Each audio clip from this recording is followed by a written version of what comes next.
Close your eyes for a moment. Picture your hand, holding your phone. Feel the smooth, cool surface of the screen.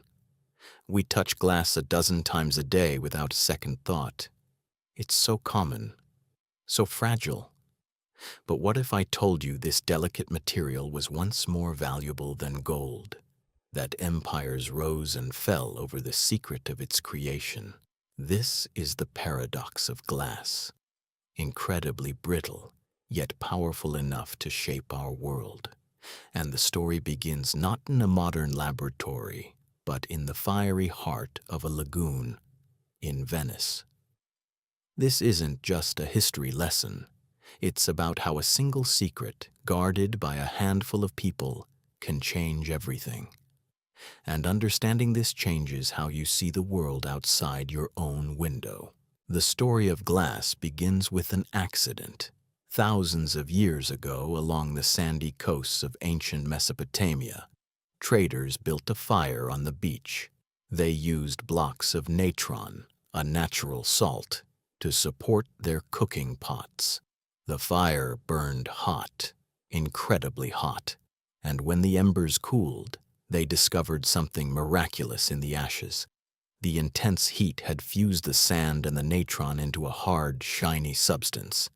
It was a complete metamorphosis, a transformation from ordinary grains into something entirely new. They had stumbled upon the first crude glass. For centuries, this early glass was opaque and deeply colored, often a rich cobalt blue or emerald green. Artisans would carve it like a gemstone. But the Romans, master engineers that they were, made a leap forward. They discovered glassblowing. Imagine a craftsman dipping a long metal pipe into a pot of molten glass, a liquid so hot it glows like the sun. With a steady breath, he blows, and a bubble forms. He shapes it, stretches it, coaxes a vessel into existence from a single breath. This was a revolution. It was faster, allowing for more complex shapes, and crucially, they began to find ways to make it clearer, more transparent. They created the first windows, small panes that let light into dark rooms. But then, the Roman Empire fell. The Dark Ages descended over Europe, and the knowledge of glassmaking, like so much else, flickered and nearly went out.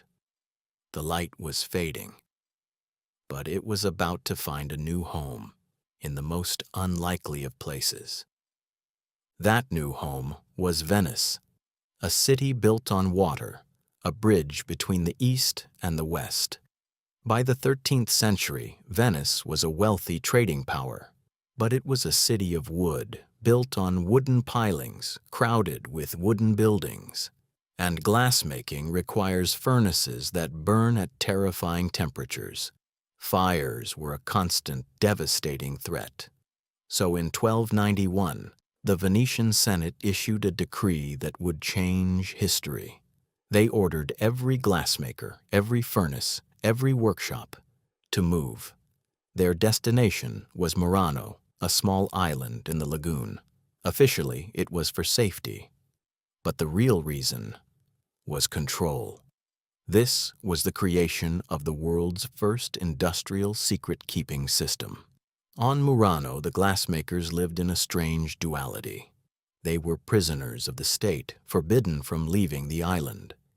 If a master tried to flee with his knowledge, the penalty was death. Yet they were also treated like nobility. They could marry into noble families, their daughters given lavish dowries. They wore swords. It was a gilded cage, designed to make loyalty more attractive than betrayal. This isolation bred an incredible culture of innovation. Cut off from the world, the masters of Murano competed with each other, pushing the craft to its absolute limits. The workshops became clandestine laboratories, their secrets passed from father to son, protected by solemn oaths. The air on Murano was thick with smoke and secrecy, and in this pressure cooker of talent and control, they would achieve the impossible. They would create a substance so perfect, so clear, it would become the ultimate symbol of their power. Their greatest achievement was called cristallo, not just clear glass, but glass of absolute watery perfection. It had to be as transparent as rock crystal. That was the goal. But ordinary sand contains impurities, tiny flecks of iron that give glass a greenish tint. The Murano masters solved this with a clandestine alchemy. Their secret wasn't just in the how, but in the where. They sourced their silica from pure, white quartz pebbles hauled from specific riverbeds in Tuscany, and they used the ash of burned coastal plants, rich in potassium, to make the melt more stable. The result was a material that seemed to hold light, not block it. A wine glass made of cristallo was so thin, so delicate, it rang with a pure, high note when tapped. It was the ultimate luxury, a symbol of status that spread across the courts of Europe. But their innovation didn't stop at clarity. They played with opacity, creating latimo, milk glass, by adding tin oxide to the mix. This produced a soft, white glass that perfectly mimicked the prized porcelain coming from China. They twisted canes of colored glass into intricate patterns, embedding them within clear crystal like frozen lace. Every technique was a guarded secret, protected by the guild system. A master glassmaker swore an oath for life. Apprentices spent years performing menial tasks before even touching a blowpipe. The recipes were never written down. They were memorized, passed on in the glow of the furnace. The workshop itself was a fortress of knowledge. Windows were bricked up to prevent prying eyes. The very composition of the glass was a state secret. To reveal it was treason. This was a monopoly built not on force of arms, but on the fragile, brilliant substance they could conjure from fire and sand. For nearly 4 centuries they held the world in their hands. Yet, a monopoly based solely on secrecy has a fundamental weakness. It is only as strong as the loyalty of the people who hold the secrets. And human ambition is a powerful force. The gilded cage of Murano could not contain every restless mind. By the 16th century, the secret was beginning to leak. Glassmakers were tempted by offers from rival powers, kings in France, princes in Germany who promised wealth and freedom. Some were secretly recruited, others simply fled. One of the most famous escapes was orchestrated by the French. They managed to lure several Murano masters to Paris, offering them extravagant salaries. The Venetians were furious. They sent spies and assassins. In some cases, they successfully convinced the fugitives to return, with promises of pardons or threats against their families back home. But the dam had cracked. Once a master set up a furnace beyond the lagoon, the knowledge was out. He might not know every secret of cristallo, but he knew the fundamentals, the temperatures, the basic materials, the feel of the molten glass on the pipe. That was enough to seed competition.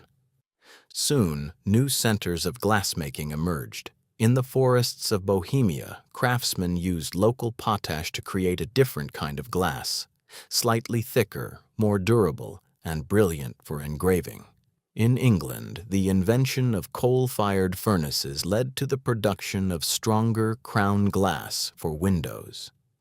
Venice was no longer the sole source. The response on Murano was not surrender, but a redoubling of artistic innovation.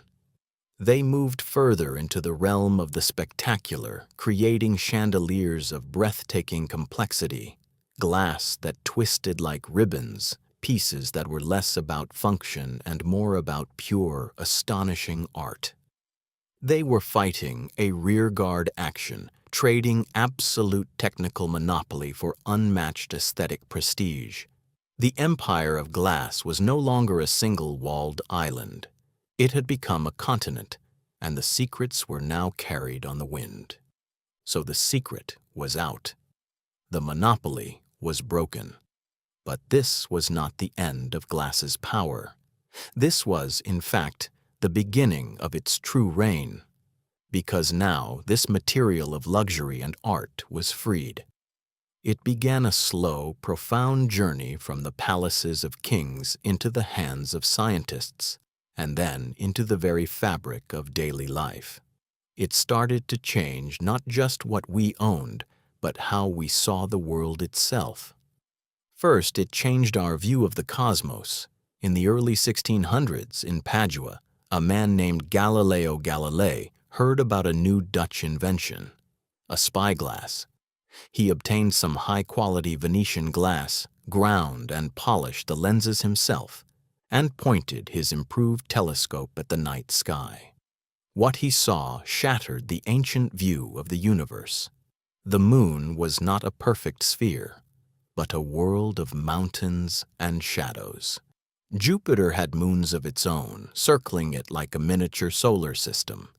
For the first time, humanity had visual proof that we were not the center of all things. Glass became a window to the infinite. At the same time, another instrument was being perfected: the microscope.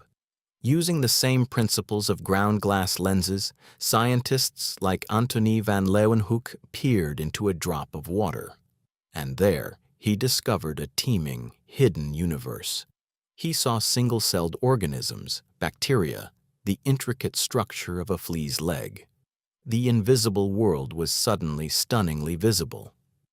Glass revealed that life existed at scales the naked eye could never comprehend.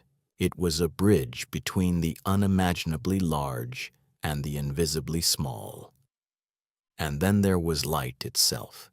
In the great Gothic cathedrals of Europe, architects had been using glass not as a window pane but as a canvas, stained glass.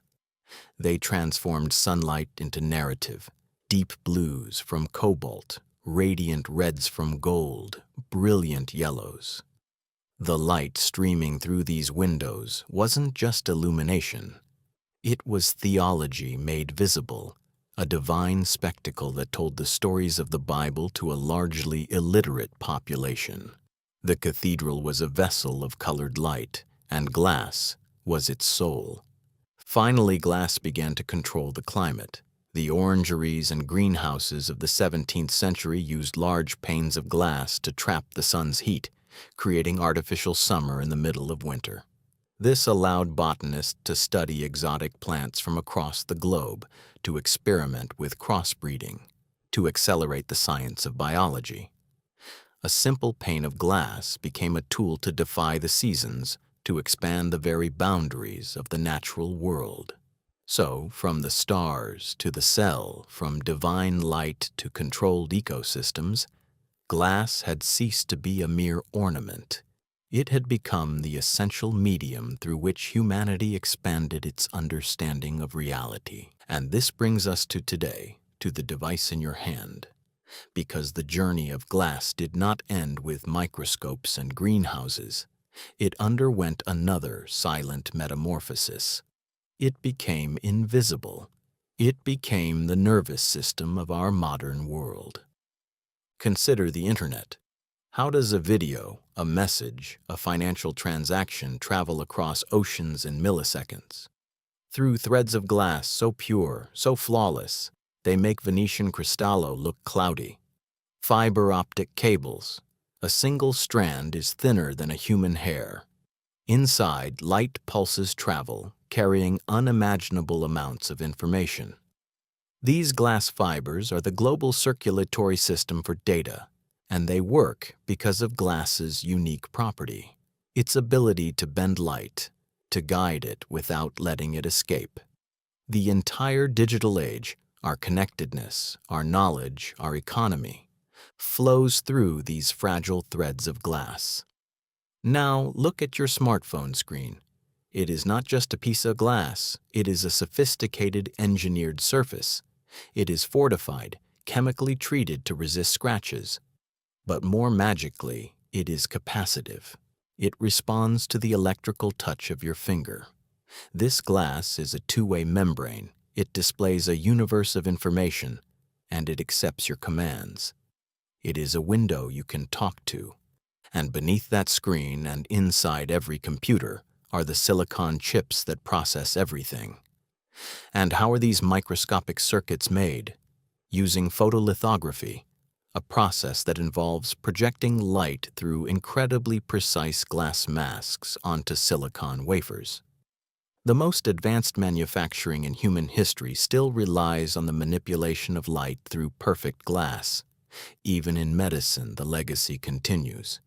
The sterile pipettes, beakers, and test tubes in every laboratory are made of borosilicate glass because it doesn't react with chemicals. The vials that hold life-saving vaccines, glass. It is the silent, trusted guardian of our health. So here is the great, quiet irony. Our most advanced, digital, seemingly intangible world is built upon the most ancient of crafts. The secret that was once guarded on a small island in the Venetian lagoon now forms the backbone of global communication. The fire of the Murano furnace still burns, but its light has been transformed into the pulses in a fiber-optic cable, into the glow of 1 billion screens. The empire of glass never fell. It simply became invisible, woven into the very architecture of our modern lives. And it all started with sand, fire, and a desperate human need to keep a secret. So, what is the fragile truth we can learn from this? Venice's model was a masterclass in short-term control. By concentrating knowledge and threatening anyone who shared it, they built an unassailable fortress. But it was a fortress with a fatal flaw. It assumed human curiosity and ambition could be walled in forever. And they cannot. All monopolies based purely on secrecy are inherently brittle. They create immense pressure, and pressure always finds a crack. We see modern parallels everywhere: the secret algorithms of social media platforms, the proprietary code of silicon chips, the hidden data flows of digital marketplaces. These are our new Cristallo recipes. And like Venice, the entities that guard them wield incredible power. But history suggests this power is transient. Secrecy can create a head start, but it cannot sustain a legacy. Because innovation doesn't flourish in a vacuum. It needs the oxygen of shared ideas, of competition, of different perspectives colliding. The real resilience, the enduring power, was not found in the secret itself, but in what happened when it escaped. When glass was freed from that single island, it stopped being just a luxury and started becoming a lens, a window, a wire. Its true potential was unlocked not by hoarding, but by spreading. The material itself is the ultimate metaphor, transparent yet strong enough to build upon.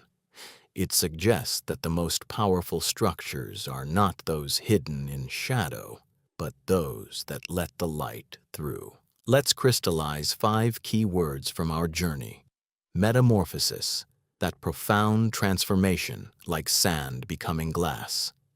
Clandestine, secret and concealed, like the Murano workshops. Monopoly, exclusive control which Venice fought to maintain.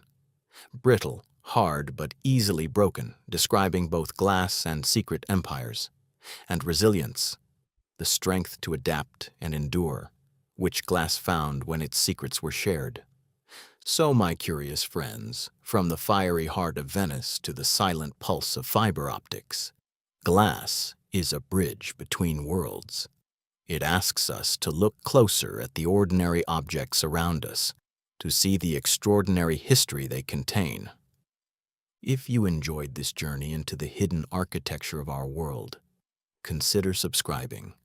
Our next story explores the hidden language of architectural styles, how every column, arch, and spire tells a tale of power, belief, and human aspiration.